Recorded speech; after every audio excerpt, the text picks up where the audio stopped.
कहानी शुरू होती है वोंग हान से, जो एक फूड डिलीवरी गाय है और जो कि सिटी की सड़कों पर अपनी रेड मोटरसाइकिल तेजी से दौड़ा रहा होता है। अचानक उसका फोन बजता है और वो कॉल उठाता है। दूसरी तरफ से एक अनजान लड़की की आवाज आती है जो कहती है कि वो प्रेग्नेंट है और ये बच्चा उसका है। वो इस बारे में उससे बात करना चाहती है, लेकिन डिलीवरीज में बिजी वोंग हान इसको एक स्कैम कॉल समझकर अनसुना कर देता है। वो उससे कहता है कि उसके पास टाइम नहीं है और गुस्से में फोन काट देता है। इसके बाद वो फिर से ट्रैफिक के बीच से तेजी से निकल जाता है। जल्द ही वोंग हान अपने XX फूड डिलीवरी सेंटर पहुंचता है, जहां उसके को-वर्कर्स बाहर खड़े गॉसिप कर रहे होते हैं। मुंह में सिगरेट दबाए वो अपने एक मोटे को-वर्कर से पूछता है कि वो क्या बड़बड़ा रहा है। वो दोस्त बताता है कि शहर की सबसे प्रेस्टिजियस सू फैमिली की बेटी शहर के सबसे अमीर आदमी के बेटे से शादी कर रही है। ये टॉपिक वोंग हान के लिए बिल्कुल बेकार था। फिर वो दोस्त अपने फोन में उस खूबसूरत लड़की की फोटो दिखाता है और कंप्लेन करता है कि ऐसी परफेक्ट लड़की का उस अमीर बाप के बेटे से शादी करना बिल्कुल वेस्ट है, जिसे वो एक बदसूरत और निकम्मा आदमी कहता है। जैसे ही वोंग हान उस फोटो पर नजर डालता है, वो शॉक हो जाता है क्योंकि वो चेहरा उसे जाना पहचाना लगता है। उसका दोस्त तुरंत फोन वापस खींच लेता है और वोंग हान की मेमोरी क्लियर हो जाती है। दोस्त उससे पूछता है कि क्या उसे भी लगता है कि इतनी अच्छी लड़की ऐसे बेकार आदमी के लिए बर्बाद हो रही है, लेकिन वोंग हान उस लड़की को पहचान चुका था। ये वही नशे में धुत लड़की थी जिसने एक बार उसे सिड्यूस करने की कोशिश की थी। तभी उसके दिमाग की बत्ती जलती है। ये वही लड़की है जिसने उसे थोड़ी देर पहले कॉल किया था। वो सोचने लगता है कि शायद वो कॉल कोई स्कैम नहीं था। सीन एक महीने पीछे जाता है। सू फैमिली की बेटी सूची एक होटल के हॉलवे में लड़खड़ाते हुए चल रही है। उसे चक्कर आ रहे थे और उसे शक था कि चिन्हाओ नाम के एक आदमी ने उसकी ड्रिंक में कुछ मिला दिया है। वो अपने रूम 809 की तरफ बढ़ती है, लेकिन नशे की हालत में वो रूम नंबर गलत पढ़ लेती है। उसे एक दरवाजा हल्का सा खुला मिलता है और वो सोचती है कि शायद वो इसे बंद करना भूल गई थी। उस कमरे के अंदर वोंग हान अपने बेड पर बैठा बहुत उदास हैवी ड्रिंकिंग कर रहा था। वो सोच रहा था कि कैसे उसे एक अपॉर्चुनिटी के लिए ये कहकर रिजेक्ट कर दिया गया था कि उसका ऑरा बहुत इंटेंस है और अब उसे अपनी डिलीवरी जॉब ही करनी पड़ेगी। जब वो नशे में धुत अपने बेड पर बैठा था, तभी सूची लड़खड़ाते हुआ उसके कमरे में घुस जाती है और सीधा उसके बेड पर गिर जाती है। नशे और बुखार में वो वोंग हान को देखती है और पूछती है, तुम कौन हो? क्या तुम मेरी मदद कर सकते हो? मेरा सर घूम रहा है और मुझे बहुत गर्मी लग रही है। खुद भी नशे में होने के बावजूद वोंग हान उसकी खूबसूरती में खो जाता है, ये सोचते हुए कि वो कितनी स्टनिंग है। जब वो उसके और करीब आकर मदद मांगती है तो वो घबरा जाता है, ये सोचते हुए कि क्या ये कोई सपना है। वो अपनी मुट्ठियां बंद कर लेता है और उसके पास शराब की एक बोतल गिरी हुई थी। इस इंटेंस सिचुएशन से बाहर निकलते हुए सीन वापस प्रेजेंट में आता है। वोंग हान इन्हीं यादों में खोया अपने दोस्त के फोन में सूची की फोटो को घूर रहा था। उसका मोटा दोस्त फैटी नोटिस करता है कि हान कहीं खोया हुआ है और उसका नाम पुकारता है। फैटी उसका मजाक उड़ाना शुरू कर देता है, सबको याद दिलाते हुए कि कैसे हान हमेशा बड़ी बड़ी कहानियां बनाता है, जैसे कि वो एक इंटरनेशनल मूवी स्टार के साथ सोया था। वो ताना मारते हुए पूछता है कि क्या अब हान ये दावा करेगा कि उसने सू फैमिली की बेटी के साथ भी कुछ किया है। बाकी को-वर्कर्स भी हंसने लगते हैं और उसकी पुरानी कहानियों को याद करते हैं, जैसे कि वो एक इंटरनेशनल आर्म्स डीलर था या बीजिंग की एक एलीट फैमिली का टॉप डॉग था। लेकिन वोंग हान शांत रहता है। वो एक सिगरेट जलाता है और उनसे कहता है, तुम लोग नहीं समझोगे, और फिर एक रहस्यमय अंदाज में कहता है, मेरी असलियत सबकी आंखों के ठीक सामने है। जैसे ही एक दोस्त उसके दावे को खारिज करने वाला होता है, उनकी बातें रुक जाती हैं। एक रेड कलर की चमचमाती हुई लग्जरी स्पोर्ट्स कार उनके डिलीवरी सेंटर के सामने आकर रुकती है, जिसे देखकर सभी ड्राइवर्स हैरान रह जाते हैं। ड्राइवर की सीट का दरवाजा खुलता है और एक पतला सा पैर हाई हील के साथ बाहर निकलता है। जो लड़की बाहर आती है वो सूची थी, जो बेहद शांत और एलिगेंट लग रही थी। वोंग हान के को-वर्कर्स उसकी खूबसूरती देखकर दीवाने हो जाते हैं। उनकी आंखें दिल बन जाती हैं और वो उसे टोटल नॉकआउट कहते हैं। जब वो उनकी तरफ बढ़ती है तो एक आदमी उसे फोटो से पहचान लेता है। उन्हें झटका लगता है कि सू फैमिली की वारिस उनके सामने खड़ी है और वो समझ नहीं पाते कि वो उनके इस मामूली से डिलीवरी सेंटर पर क्या कर रही है। सूची वोंग हान के पास आती है, जो कैजुअली स्ट्रेच कर रहा था, और पूछती है, तुम मेरे कॉल्स क्यों नहीं उठा रहे हो? उसके को-वर्कर्स जो अभी उसका मजाक उड़ा रहे थे बिल्कुल सुन पड़ जाते हैं। उन्हें विश्वास नहीं हो रहा था कि वोंग हान सच में मशहूर सू फैमिली की बेटी को जानता है। वोंग हान एकदम कूल रहते हुए प्रिटेंड करता है कि उसने कोई मिस्ड कॉल नहीं देखी और शांति से पूछता है कि क्या बात है। सीधे पॉइंट पर आते हुए सूची उसकी आंखों में देखती है और कहती है, मैं प्रेग्नेंट हूँ और ये बच्चा तुम्हारा है। ये सुनते ही उसके को-वर्कर्स के पैरों तले जमीन खिसक जाती है। वो विश्वास न करते हुए चिल्लाते हैं। उन्हें समझ नहीं आ रहा था कि ये अमीर और खूबसूरत लड़की उनके दोस्त के बच्चे की मां बनने वाली है। एक दोस्त कसम खाता है कि वो अब कभी नहीं कहेगा कि हान झूठ बोलता है। वोंग हान खुद भी इस बात से चौंक जाता है और अपनी आंखें मलते हुए पूछता है, क्या तुम श्योर हो? सूची एक ठोस एक्सप्रेशन के साथ उसे कहती है कि वो उसके साथ हॉस्पिटल चले, सब प्रूव हो जाएगा। जब वो अपनी कार के पास इंतजार करती है तो उसके को-वर्कर्स उसे तेजी से उसके साथ जाने को कहते हैं। स्ट्रेस्ड वोंग हान जाने का फैसला करता है और अपने एक दोस्त को उसकी शिफ्ट कवर करने के लिए कहता है। फिर वो दोनों उसकी रेड कार में तेजी से निकल जाते हैं, अपने हैरान को-वर्कर्स को पीछे छोड़कर। कार के अंदर का माहौल काफी टेंस था। वोंग हान पूछता है, क्या ये बच्चा सच में मेरा है? सूची रूखेपन से जवाब देती है, मैं इतनी सीरियस बात पर झूठ क्यों बोलूंगी। वोंग हान एकदम रेजोल्यूट होकर कहता है, अगर ये बच्चा मेरा है तो मैं तुम दोनों की पूरी रिस्पॉन्सिबिलिटी लूंगा। सूची उसे एक अजीब निगाह से देखती है और हंसती है, पूछते हुए कि वो अपनी इस डिलीवरी जॉब की कमाई से कैसे रिस्पॉन्सिबिलिटी लेगा। इस बात से बेपरवाह वोंग हान आराम से पीछे टिक जाता और कॉन्फिडेंस से कहता है, ईमानदारी की कमाई में कोई बुराई नहीं है और तुम दोनों को सपोर्ट करना मेरे लिए कोई इशू नहीं होगा। सूची उसे जैंग निंग के पावरफुल सू फैमिली में अपने स्टेटस की याद दिलाती है। वोंग हान इस बात को हवा में उड़ा देता है, कहते हुए कि ये स्टेटस वेटस सबसे बेकार की चीज है। उसके इस बेपरवाह एटीट्यूड से चिढ़कर सूची जोर से एक्सीलरेटर पर पैर दबा देती है, जिससे कार बुरी तरह झटका खाती है और वोंग हान आगे की तरफ गिर जाता है। वो उस पर चिल्लाता है, तुमने ये जानबूझकर किया है, ऐसा क्या खास है सू फैमिली में। उनका ये तनाव भरा सफर एक बड़े हॉस्पिटल के सामने आकर खत्म होता है। सूची कार पार्क करती है और शांति से कहती है, हम पहुंच गए। जैसे ही वो कार से बाहर निकलते हैं, सूची वोंग हान को चेतावनी देती है कि वो रिस्पॉन्सिबिलिटी शब्द को इतने हल्के में ना ले। वो उसे उन गंभीर परिणामों की याद दिलाती है जो उसे झेलने पड़ेंगे अगर उसके परिवार को पता चला कि एक फूड डिलीवरी गाय ने उसे प्रेग्नेंट कर दिया है। ये सुनकर वोंग हान को गुस्सा आ जाता है और वो जोर से कहता है, ये मेरे लिए कोई मजाक नहीं है, अगर ये बच्चा मेरा है तो मैं इसकी रिस्पॉन्सिबिलिटी जरूर लूंगा। उसके गुस्से को नजरअंदाज करते हुए सूची उसे अंदर आने को कहती है। वो हॉस्पिटल के हॉलवे से गुजरते हैं। सूची उसे एक दरवाजे की तरफ ले जाती है जिस पर ऑपरेटिंग रूम लिखा था। वोंग हान शॉक होकर रुक जाता है और पूछता है कि वो वहां क्यों जा रहे हैं। सूची एक दृढ़ निश्चय के साथ पीछे मुड़ती है और कहती है, मैं अंदर जा रही हूँ, जिससे वोंग हान को एहसास होता है कि उसका असली इरादा प्रेगनेंसी को टर्मिनेट करवाना है। पैनिक होकर वो उसे रोकने के लिए उसका हाथ पकड़ लेता है। वो उससे मिन्नतें करता है, मैं जानता हूं तुम्हें लगता है कि मैं तुम्हें और बच्चे को सपोर्ट नहीं कर पाऊंगा, लेकिन पैसों की कोई प्रॉब्लम नहीं है, मैं कोई ना कोई रास्ता निकाल लूंगा। तभी एक नर्स आती है और सूची को बताती है कि उसके प्रोसीजर का टाइम हो गया है। सूची वोंग हान को एक हल्की सी अजीब मुस्कान के साथ देखती है, नर्स से सहमत होती है और अपना हाथ छुड़ाकर अंदर चली जाती है। वोंग हान उसे पीछे से उम्मीद भरी आवाजें देता रह जाता है। वो बंद दरवाजे के बाहर बेबस और फ्रस्ट्रेटेड खड़ा रहता है, ये सोचते हुए कि वो इस जिद्दी लड़की को रोकने के लिए कुछ नहीं कर सकता। ऑपरेटिंग रूम के अंदर सूची पेशेंट गाउन में टेबल पर लेटी हुई थी। एक सर्जन पूछता है कि क्या वो तैयार है। जैसे ही दूसरा सर्जन एक सिरिंज तैयार करता है और उसे रिलैक्स करने को कहता है, वो अपनी आंखें बंद कर लेती है। लेकिन आखिरी सेकंड में प्रोसीजर शुरू होने से ठीक पहले वो अपना हाथ उठाकर उन्हें रोकने को कहती है। इस दौरान वोंग हान वेटिंग एरिया में थक कर बैठा हुआ था। उसने हार मान ली थी, ये सोचते हुए कि अगर वो बच्चा नहीं चाहती तो वो उसे रोक नहीं सकता। अचानक ऑपरेटिंग रूम का दरवाजा खुलता है और सूची बाहर आ जाती है जैसे कुछ हुआ ही ना हो। वोंग हान उसे देखकर बिल्कुल हैरान रह जाता है। वो अपनी जगह से उछलकर खड़ा हो जाता है और घबराहट में पूछता है कि वो इतनी जल्दी बाहर कैसे आ गई। क्या आजकल सर्जरीज इतनी फास्ट होने लगी हैं? सूची, जिसे कोई फर्क पड़ता दिख नहीं रहा था, परेशान वोंग हान से कहती है कि वो थक गई है और उसे घर छोड़ दे। वोंग हान कॉन्फिडेंस से तैयार हो जाता है, उसके कंधे पर हाथ रखता है और बढ़ा चढ़ाकर कहता है कि वो तो फाइटर जेट भी उड़ा सकता है। इसके बाद वो उसकी रेड स्पोर्ट्स कार की ड्राइवर सीट पर बैठता है और हॉस्पिटल से लुआन नाम के एक अमीर इलाके की तरफ निकल पड़ता है। गाड़ी में जब सूजी आराम कर रही थी, वोंग हान को एक कॉल आता है। दूसरी तरफ से एक आदमी उसे बताता है कि आज रात जियान टावर में एक बिडिंग इवेंट है और ओल्ड मैन चाहते हैं कि वो वहां जाए। कॉल करने वाला ये भी बताता है कि चेंबर प्रेसिडेंट लिन चैंग यान उनकी साइड पर है। वोंग हान शांति से इन इंस्ट्रक्शंस को सुनता है, जिससे उसकी लाइफ की एक पावरफुल और मिस्टीरियस साइड का इशारा मिलता है जिसके बारे में सूची को कुछ नहीं पता था। जल्द ही वो सू फैमिली के एस्टेट के एक बड़े से घर के सामने पहुंच जाते हैं। वोंग हान उनके आने का ऐलान करता है, जिससे सूची जाग जाती है। वो कार से उतरती है और उसे कहती है कि इससे पहले कि उसके घर वाले उसे देखें, वो वहां से चला जाए। वोंग हान नोटिस करता है कि उसका चेहरा पीला पड़ा हुआ है और उसे दरवाजे तक छोड़ने की ऑफर देता है, लेकिन सूची ठंडे अंदाज में उसकी चिंता को रिजेक्ट कर देती है और कहती है कि वो उसके मामलों से दूर रहे। लेकिन जैसे ही वो मुड़ती है, उसकी हील एक दरार में फंस जाती है, जिससे उसका बैलेंस बिगड़ जाता है और वो गिरती हुई चिल्लाती है। कमाल की तेजी के साथ वोंग हान आगे लपकता है और उसे जमीन पर गिरने से ठीक पहले पकड़ लेता है। जब वो उसे उठाने में मदद करता है तो वो उसे अनाड़ी कहकर चिढ़ाता है। गुस्से में सूची उससे पूछती है कि उसने क्या कहा और वो दोबारा कहता है, तुम हद से ज्यादा क्लमजी हो। गुस्से के एक झटके में वो अपनी पूरी ताकत से उसकी कमर पर चिंटी काटती है, जिससे वो दर्द से चिल्ला उठता है।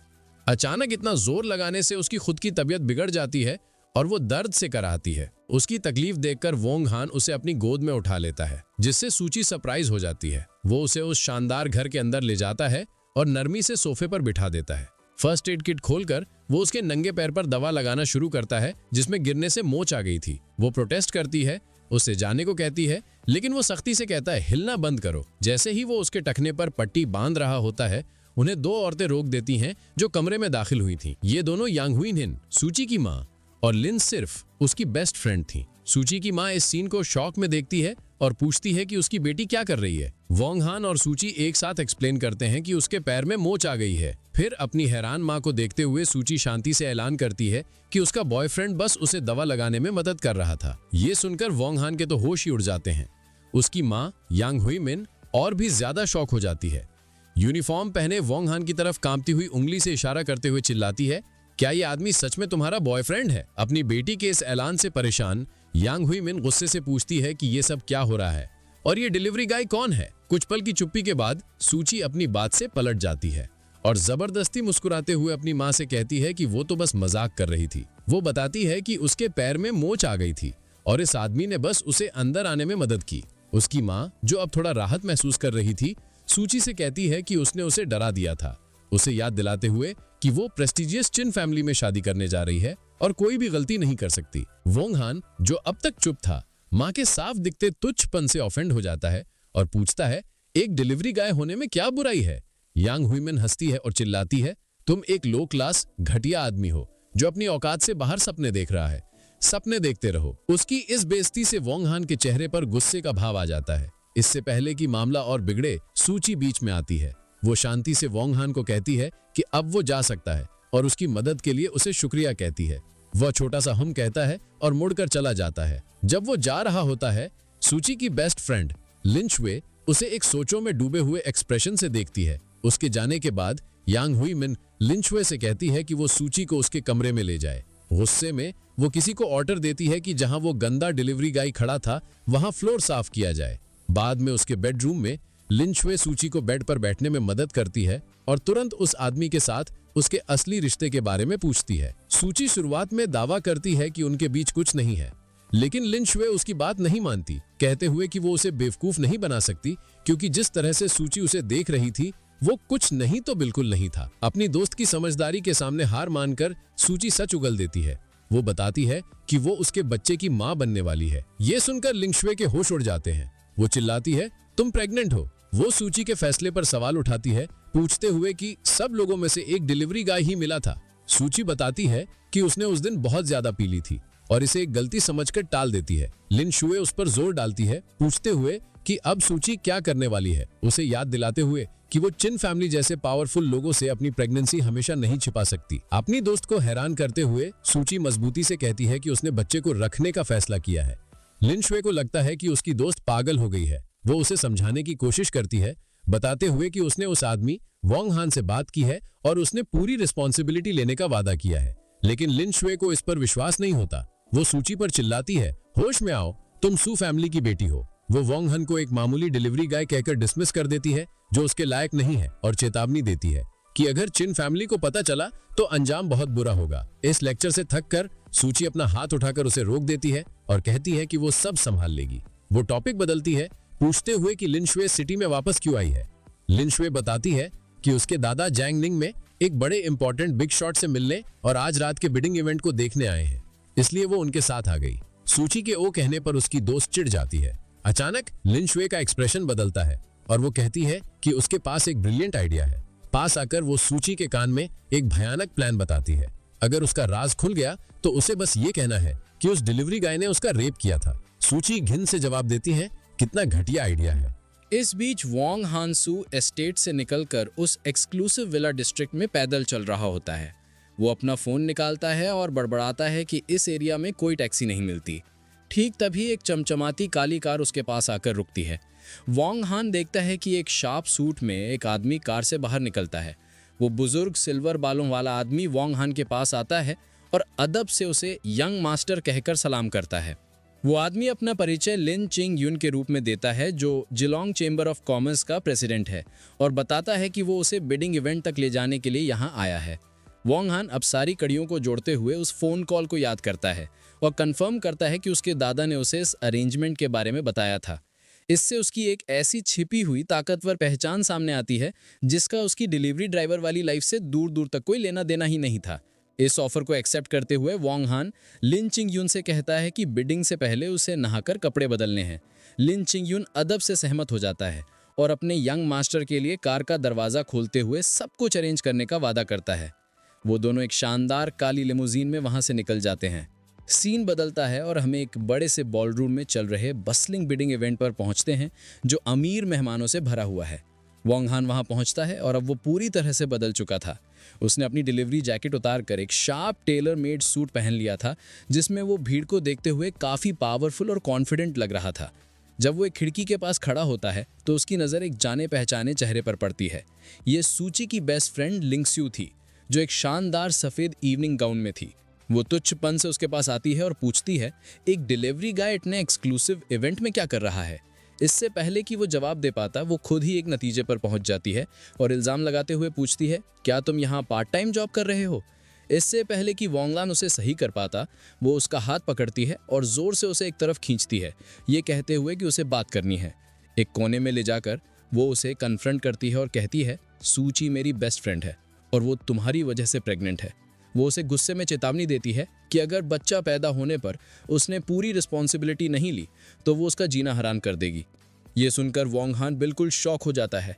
वो उससे कहता है, मुझे लगा सूची ने हॉस्पिटल में बच्चा गिरा दिया था। लिंगस्वे गुस्से में उसे बताती है कि वो गलत है और सूची ने बच्चे को रखने का फैसला किया है। ये नई जानकारी वोंग हान को हिरा कर रख देती है और वो विश्वास न करते हुए सूची का नाम पुकारता है। उसे एहसास होता है कि इसका मतलब वो सर्जरी के लिए नहीं गई थी। लिंगस्यू उसकी हिचकिचाहट को ये समझकर कि वो अपनी जिम्मेदारी से भाग सकता है अपनी धमकी दोहराती है, अगर तुमने पीछे हटने की कोशिश की तो तुम बहुत पछताओगे। अपनी बात पर जोर देने के लिए वो अपनी स्टिलेटो हील को उसके जूते पर जोर से रगड़ती है जिससे वो दर्द से चिल्ला उठता है और वो एक अजीब सी संतुष्टि के साथ वहां से चली जाती है। जैसे ही लिंगस्यू जाती है बॉल रूम में एक अनाउंसर की आवाज़ गूंजती है जो मेहमानों को बताता है कि बिडिंग शुरू होने वाली है। वोंग हान जो अभी तक इसी सोच में था कि सूची ने बच्चा रख लिया है अब एक नई अर्जेंसी महसूस करता है। उसे विश्वास नहीं हो रहा था और वो फैसला करता है कि वो अपना काम जल्दी से खत्म करके उसे ढूंढने जाएगा। ठीक तभी एक बिजनेस सूट में एक औरत उसके पास आती है और अदब से उसे यंग मास्टर कहकर सलाम करती है। वो अपना परिचय लियू युए उसकी नई असिस्टेंट के रूप में देती है जिसे चेयरमैन लिन चिंग यून ने असाइन किया था। उसे देखते हुए वोंग हान कहता है, अब चलने का टाइम हो गया है। वो दोनों एक पावरफुल प्रेजेंस के साथ मेन इवेंट एरिया की तरफ बढ़ते हैं। जैसे ही वो अपनी जगह लेते हैं एक मोटा भड़कीले कपड़े पहना हुआ आदमी आगे की तरफ आता है। वो बड़े गर्व से वहां मौजूद लोगों को ऐलान करता है कि आज का मेन बिड न्यू डिस्ट्रिक्ट प्रोजेक्ट चिन फैमिली के नाम होने वाला है। अपनी मूंछ पर ताव देते हुए वो सबको चेतावनी देता है कि या तो उन्हें इज्जत दो या अंजाम भुगतने के लिए तैयार रहो। ये अहंकारी आदमी चिन ले था, चिन फैमिली का सबसे बड़ा यंग मास्टर। वोंग हान अपनी असिस्टेंट से पूछता है कि ये आदमी कौन है। लियू युए बताती है कि वो चिन फैमिली से हैं जो जांगनिंग के सबसे अमीर परिवारों में से एक है और इस प्रोजेक्ट के लिए उनके सबसे बड़े राइवल हैं। एक तुच्छ भरी नज़र से वो सवाल करता है, ऐसा आदमी मुझसे कम्पीट करेगा? लियू युए आगे बताती है कि चिन फैमिली इस प्रोजेक्ट को जीतकर सू फैमिली के साथ अपने शादी के अलायंस को यूज़ करके किसी मुश्किल से निकलना चाहते हैं। सू फैमिली का नाम सुनते ही वोंग हान के दिमाग की बत्ती जल जाती है। उसे अपने कोवर्कर की बात याद आती है कि कैसे मिस सू की शादी एक बेकार अमीरजादे से हो रही है। उसे एहसास होता है कि ये अहंकारी आदमी चिनले वही है जिससे सूची की शादी होने वाली है। एक गंभीर चेहरे के साथ अब उसे पूरी तस्वीर साफ दिख रही थी। सूची की सगाई, उसके परिवार की परेशानियां और ये बिडिंग वॉर सब आपस में जुड़ा हुआ था। ऑक्शनियर मेन आइटम लॉर्ड 053 को प्रेजेंट करता है जो न्यू डिस्ट्रिक्ट से जुड़ा था।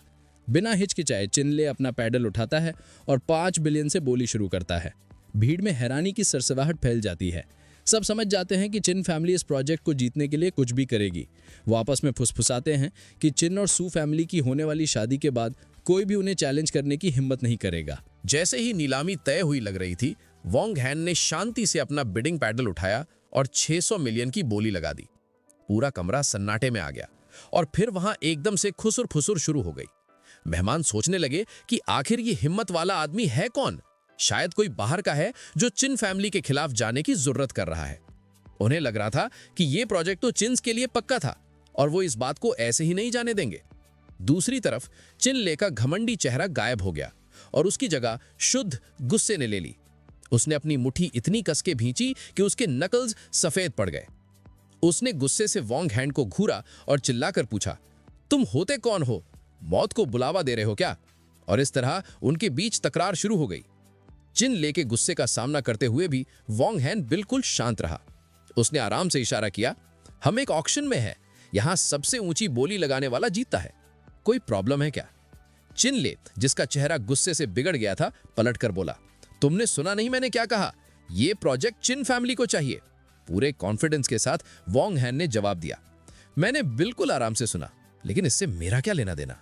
आसपास के मेहमान शॉक में थे, आपस में बात कर रहे थे कि आखिर ये रहस्यमयी आदमी है कौन जो ताकतवर चिन फैमिली को चैलेंज करने की हिम्मत कर रहा है।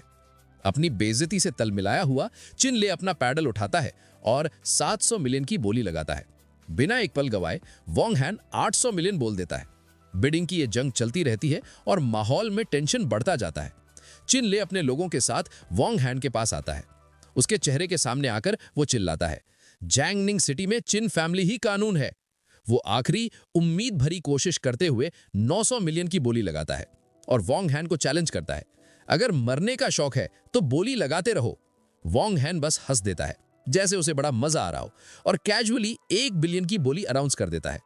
सबके सामने इस तरह बेइज्जत होकर चिन ले आखिरकार अपना आपा खो बैठता है। वो चिल्लाता है, तू पिटना चाह रहा है, और वॉन्ग हैन के चेहरे पर एक जोरदार घूंसा मारने की कोशिश करता है। लेकिन वॉन्ग हैन की फुर्ती का कोई जवाब नहीं था। वो आसानी से उस अनाड़ी हमले से बच जाता है और एक ही झटके में चिन ले के चेहरे पर एक पावरफुल पंच जड़ देता है। चिन ले दर्द से चिल्लाता हुआ दूर जा गिरता है। वॉन्ग हैन नफरत से पूछता है, तुझे क्या लगा तू अकेला मुझे संभाल लेगा? जैसे ही चिन ले नशे में पड़ा होता है, उसके 2 बॉडीगार्ड्स उठकर वॉन्ग हैन पर हमला कर देते हैं। आगे होने वाली फाइट बेहद तेजी से खत्म हो जाती है। वॉन्ग हैन कमाल की स्पीड से मूव करता है और उन्हें आसानी से अपने पावरफुल किक्स और स्ट्राइक से धूल चटा देता है, जिसके बाद वो बॉल रूम के फ्लोर पर हारे हुए पड़े थे। चिन ले मुश्किल से उठता है, अपने सूजे हुए चेहरे को विश्वास नहीं करते हुए पकड़ता है। वो वॉन्ग हैन पर चिल्लाता है, तुझे मरने का शौक है जो मुझ पर हाथ उठाया? वॉन्ग हैन एक ठंडी मुस्कान के साथ जवाब देता है, लेकिन अभी तो मैं तुझे ही मार रहा हूं। वो एक और हमला करता है और चिन ले के एक आदमी को एक जोरदार लात मारकर हवा में उड़ा देता है। वो बॉडीगार्ड एक जोर की थर्ड आवाज के साथ आकर ठीक अपने बॉस के ऊपर गिरता है और दोनों एक बेइज्जत ढेर में बेहोश हो जाते हैं। फाइट कुछ ही सेकंड्स में खत्म हो जाती है और वॉन्ग हैन उस कियोस्क के बीच शांति से खड़ा रहता है। वो हैरान रूम की तरफ मुड़ता है और डरे हुए ऑक्शनियर से कैजुअली पूछता है, क्या कोई और बोली लगाएगा? ऑक्शनियर हकलाते हुए जल्दी से जवाब देता है कि कोई और बिडर नहीं है। ऑक्शन जीतने के बाद वॉन्ग हैन का काम पूरा हो जाता है। वो अपनी असिस्टेंट लियू यूए की तरफ मुड़ता है और उसे डॉक्यूमेंट साइन करके फंड्स ट्रांसफर करने का निर्देश देता है, ये कहते हुए कि उसे एक जरूरी काम है। वो आखिरी बार हाथ हिलाता है और कॉन्फिडेंटली बॉल रूम से बाहर चला जाता है, सबको उस शक्तिशाली प्रदर्शन के झटके में छोड़कर जो उन्होंने अभी अभी देखा था। कहानी एक शानदार कमरे में शिफ्ट होती है जहां लिंगशु अपने दादा के सामने खड़ी थी, जो वही लिंग या योंग है जो वॉन्ग हैन के लिए काम करते हैं। वो पूछती है कि उन्होंने उसे इतनी जल्दी में यहाँ क्यों बुलाया, जिसके कारण वो ऑक्शन मिस कर गई। उसके दादा उसे चेतावनी देते हैं कि जब उनके मेहमान आ जाएं तो वो सावधान रहें, ये मानते हुए कि वो अभी तक उस व्यक्ति के स्वभाव को समझ नहीं पाए हैं। लिंगशु हंसती है, ये सोचते हुए कि ऐसा कौन सा बिग शॉट आ गया जिसके लिए उसके पावरफुल दादा इतने सावधान हो रहे हैं। ठीक तभी एक सहायक अंदर आता है और चेयरमैन को बताता है कि ऑक्शन खत्म हो गया है।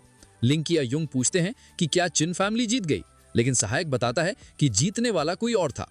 लिंगशु शॉक हो जाती है, चिल्लाते हुए कहती है, ये इम्पॉसिबल है। उसे विश्वास नहीं हो रहा था कि प्रोजेक्ट चिन फैमिली के हाथ से निकल गया और सोचती है कि आखिर इतना हिम्मत वाला कौन हो सकता है जो इनसे ये छीन ले। उसके दादा शांति से उसे बताते हैं कि जिस व्यक्ति का वो इंतजार कर रहे हैं वो आ चुका है। अपने फोन को देखते हुए शायद कोई न्यूज अपडेट, लिंगशु कहती है कि ये आदमी तो बहुत ही ज्यादा एरोगेंट है। ये खबर इतनी जरूरी थी कि वो इंतजार नहीं कर सकती थी, इसलिए वो अपने दादा को कहती है कि वो अपनी दोस्त सूची को कॉल करने के लिए बाहर जा रही है। जब वो एक हॉलवे में चल रही होती है तो वो अपने विचारों और फोन कॉल में डूबी हुई थी। वो सोच रही थी कि कैसे चिन फैमिली की हार ने सू फैमिली के साथ उनके प्लान किए गए सहयोग को खतरे में डाल दिया है। अपनी बेस्ट फ्रेंड तक ये खबर पहुंचाने के लिए वो इतनी बेचैन थी कि उसने ध्यान ही नहीं दिया कि वो कहाँ जा रही है। वो सीधे जाकर वॉन्ग हान से टकरा जाती है जो दूसरी दिशा से आ रहा था। टक्कर जोरदार थी और उसके सीने से टकराते ही उसके मुंह से एक हल्की सी चीख निकल जाती है। गुस्से में वो ऊपर देखती है और उसका चेहरा देखकर शॉक हो जाती है। वो उस पर चिल्लाती है, फिर से तुम देखकर नहीं चल सकते क्या, बदबूदार फूड डिलीवरी गाय? लेकिन उसका ज़रूरी कॉल ज़्यादा इंपॉर्टेंट था। वो जल्दी से चुपचाप खड़े वॉन्ग हान की तरफ पीठ करती है और आगे बढ़ती जाती है अपने फ़ोन में सूची को ये ज़रूरी खबर देने के लिए। वॉन्ग हान बस उसे एक शांत अनजान एक्सप्रेशन के साथ जाते हुए देखता है। लिंग जुए के जाने के बाद वॉन्ग हान लिंग क्युंग युंग से मिलने के लिए अंदर जाता है। वो बुजुर्ग आदमी अदब से उनका स्वागत करता है। वॉन्ग हान कंफर्म करता है कि ऑक्शन में उसका काम हो गया है और फिर कैजुअली उस लड़की के बारे में पूछता है जिससे वो अभी टकराया था। लिंग क्युंग युंग उसे बताता है कि वो उसकी पोती लिंग जुए है और खास तौर पर बताता है कि वो अनमैरिड है। वो उसकी तारीफ करते हुए कहता है कि वो वॉन्ग हान की बहुत बड़ी फैन है और हमेशा से उनसे मिलना चाहती थी। मैच मेकिंग की इस कोशिश पर वॉन्ग हान को हंसी आ जाती है और वो थके हुए अंदाज में कहता है, रहने दो प्लीज। टॉपिक बदलते हुए वॉन्ग हान बैठता है और लिंग क्युंग युंग से पूछता है कि क्या वो सूची को जानता है। लिंग क्युंग युंग बताता है कि वो सू फैमिली की यंग लेडी है, अपनी जनरेशन की सबसे टैलेंटेड लड़की, लेकिन परिवार में बेटों को ज्यादा तवज्जो देने के कारण उसे लाइमलाइट से दूर रखा गया है। वो कंफर्म करता है कि चिन फैमिली प्रोजेक्ट जीतने के बाद सू फैमिली के साथ शादी का रिश्ता जोड़ना चाहती थी, लेकिन क्योंकि वॉन्ग हान ने बीच में दखल दे दिया, अब वो प्लान डिले हो गया है। क्यूरियस होकर वो उसकी पर्सनल डिटेल्स पूछता है, जैसे कि सूची की डेली लाइफ और रोमांटिक हिस्ट्री। लिंग क्युंग युंग उसे बताता है कि सू फैमिली की परवरिश बहुत सख्त है और सूची का स्वभाव जिद्दी है। वो कहता है कि वो आसानी से लोगों से घुलती मिलती नहीं है और जहां तक वो जानता है उसका कभी कोई बॉयफ्रेंड नहीं रहा। ये नई जानकारी सुनकर वॉन्ग हान के चेहरे पर एक शातिर जानकार मुस्कान आ जाती है। ठीक तभी उसका फोन बजता है। कॉलर आईडी पर सूची का नाम था। वो आराम से फोन उठाता है और कहता है, मैं अभी तुम्हारे बारे में ही सोच रहा था।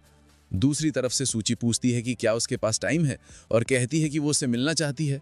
वॉन्ग हान तुरंत हाँ कर देता है और उसकी लोकेशन पूछता है। अब उसका जरूरी काम साफ था। वॉन्ग हान उठने के लिए खड़ा होता है। वो लिंग क्युंग युंग को बताता है कि वो जा रहा है और वो ओल्ड मैन को रिपोर्ट कर सकता है। जब वॉन्ग हान बाहर जा रहा होता है, लिंग क्युंग युंग अपनी पोती को प्रमोट करने की एक आखिरी कोशिश करता है, बताते हुए कि उसने लंदन की रॉयल अकेडमी से ग्रेजुएशन की है। ठीक वॉन्ग हान की तरह बिना कोई इंटरेस्ट दिखाए वो उसे टाल देता है। इस बारे में अगली बार बात करेंगे। सीन सिटी को देखते हुए एक पार्क में शिफ्ट होता है, जहां सूची एक बेंच पर अकेले बैठी कुछ सोच रही थी।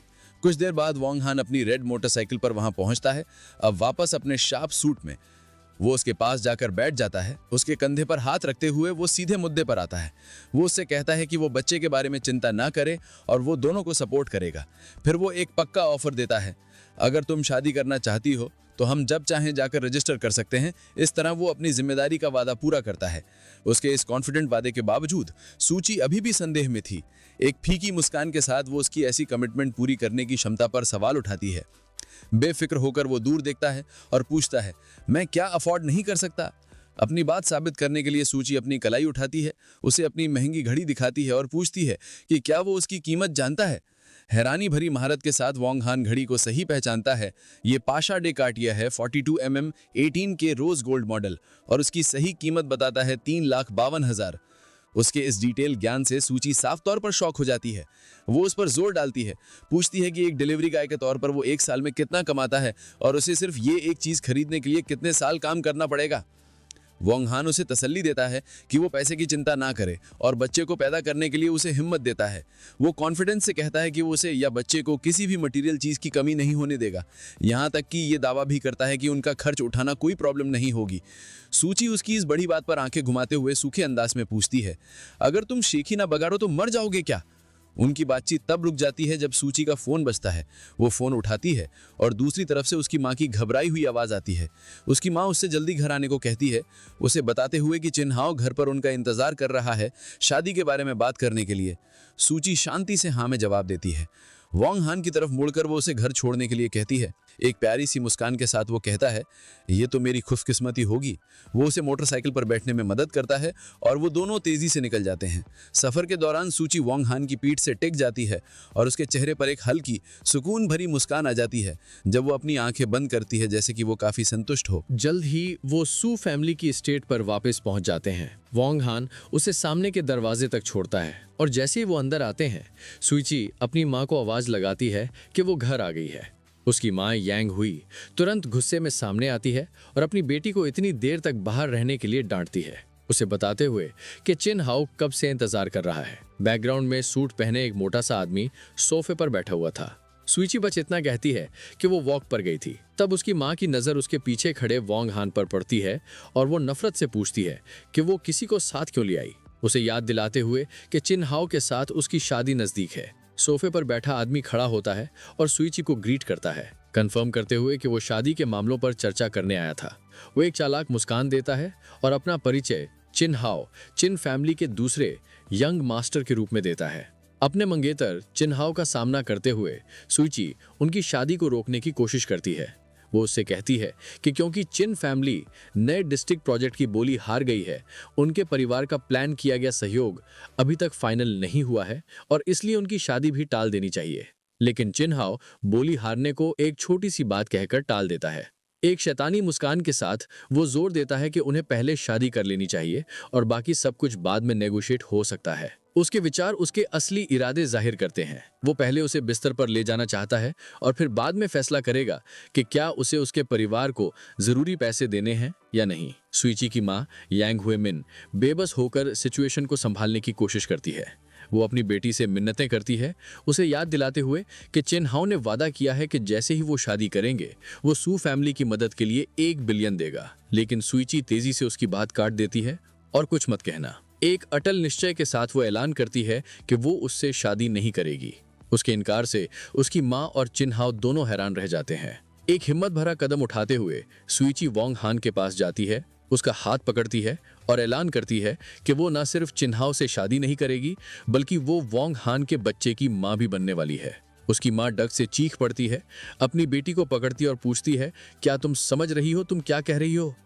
ये बताते हुए कि वोंग हान सिर्फ एक फूड डिलीवरी गाय है। सुईची अपनी माँ से मिन्नतें करती है, जोर देकर कहती है कि वो चिन हाओ से जबरदस्ती शादी नहीं करना चाहती और वादा करती है कि थोड़े समय के साथ वो सू फैमिली को उनके संकट से निकाल सकती है। अपनी बेटी के इस शर्मनाक बर्ताव से गुस्सा होकर यांग हुई सुईची को थप्पड़ मारने के लिए हाथ उठाती है, लेकिन इससे पहले कि हाथ उसके चेहरे तक पहुंचता, वोंग हान का हाथ तेजी से आगे बढ़ता है और उसकी कलाई को मजबूती से पकड़ लेता है, थप्पड़ को रोक देता है। वो ठंडे अंदाज में उसकी तरफ देखता है और पूछता है कि जिम्मेदारी से काम करने में क्या बुराई है। फिर वो शर्म का इल्जाम उस पर ही पलट देता है, पूछते हुए कि अपनी ही बेटी को फायदे के लिए एक घटिया आदमी को बेच देना, इसमें कोई शर्म नहीं है क्या? जब वो उसकी पकड़ में छटपटाती है, उस बदबूदार डिलीवरी गाय को उसे छोड़ने के लिए चिल्लाती है। मामला और बिगड़ जाता है। चिन हाओ जो अब तक ये ड्रामा देख रहा था, आखिरकार फट पड़ता है। वो सुईची पर इल्जाम लगाते हुए उंगली उठाता है। उसका चेहरा गुस्से से बिगड़ जाता है और उसे बेशर्म कहता है। वो कहता है कि उसने कभी नहीं सोचा था कि वो इतनी घटिया होगी। वो गुस्से में कहता है कि कैसे उसने एक डिलीवरी गाय को अपने साथ सोने दिया और फिर अपना सारा गुस्सा वोंग हान पर निकालता है, उसे मारने की कसम खाते हुए। सुईची बस पास में खड़ी हैरान और डर से सहमी रह जाती है। इससे पहले कि चिन हाओ कुछ कर पाता, वोंग हान बिजली की तेजी से आगे बढ़ता है। वो चिन हाओ के चेहरे पर एक जोरदार थप्पड़ मारता है, जिससे वो लड़खड़ाता हुआ पीछे जाकर जमीन पर गिर जाता है। फिर वोंग हान हैरान सुईची को अपने पीछे सुरक्षा के लिए खींच लेता है। वो गिरे हुए चिन हाओ को घूरता है और ऐलान करता है कि वो मेरे बच्चे की मां बनने वाली है, इसका मतलब वो मेरी औरत है। तुझे उस पर हाथ उठाने की हिम्मत किसने दी? जमीन पर गिड़गिड़ाते हुए चिन हाओ विश्वास ना करते हुए चिल्लाता है कि वोंग हान ने उस पर हाथ उठाने की हिम्मत कैसे की। उसका गुस्सा उबाल मार रहा था। वो पास की टेबल से एक भारी एशट्रे उठाता है और उस जोड़े पर हमला करता है, चिल्लाते हुए, मैं तुम दोनों को मार डालूंगा। एक शांत तसल्ली भरी मुस्कान के साथ वोंग हान सुईची से कहता है कि वो उसके पीछे खड़ी रहे और वो घबराहट में हाँ कह देती है। जैसे ही चिन हाओ एशट्रे घुमाते हुए आगे बढ़ता है, वोंग हान आसानी से हमले से बच जाता है। एक ही झटके में वो चिन हाओ के जबड़े पर एक तबाहकुन घूसा मारता है, जिससे वो पीछे की तरफ उड़ता हुआ गिर जाता है और एशट्रे उसके हाथ से छूट जाती है। जब चिन हाओ नशे में पड़ा होता है, वोंग हान उसके ऊपर खड़ा होता है और ऐलान करता है, तेरी हिम्मत कैसे हुई मेरी औरत को हाथ लगाने की? अभी बात खत्म नहीं हुई थी। वोंग हान उस पिटे हुए आदमी के ऊपर बैठ जाता है, उसे कॉलर से पकड़ता है और कहता है, आज मैं तुझे सबक सिखाऊंगा। वो चिन हाओ के चेहरे पर लगातार कई ब्रूटल घूंसे बरसाता है, उसके शिकार की दर्द भरी चीखों और मदद के लिए गिड़गिड़ाने को नजरअंदाज करते हुए। जैसे ही वो एक और वार के लिए अपनी मुट्ठी उठाता है, सूची उसे रुकने के लिए आवाज देती है। ठीक उसी पल एक शक्तिशाली आवाज गूंजती है, किसने इतनी गुस्ताखी करने की हिम्मत की? एक प्रभावशाली लोगों का ग्रुप अंदर दाखिल होता है, जिनका नेतृत्व एक बुजुर्ग प्रतिष्ठित आदमी कर रहा था, जिसकी लंबी सफेद दाढ़ी थी और हाथ में एक छड़ी थी। सूची उस आदमी को शौक और डर से देखती है और उसे दादा कहकर पुकारती है। परिवार के मुखिया के आने से सब जम जाते हैं। सूची के दादा परिवार के दूसरे सदस्यों के साथ सीन का जायजा लेते हैं। चिन्हाव जमीन पर पिटा हुआ, सूची एक अनजान आदमी के साथ और उसकी मां शौक में।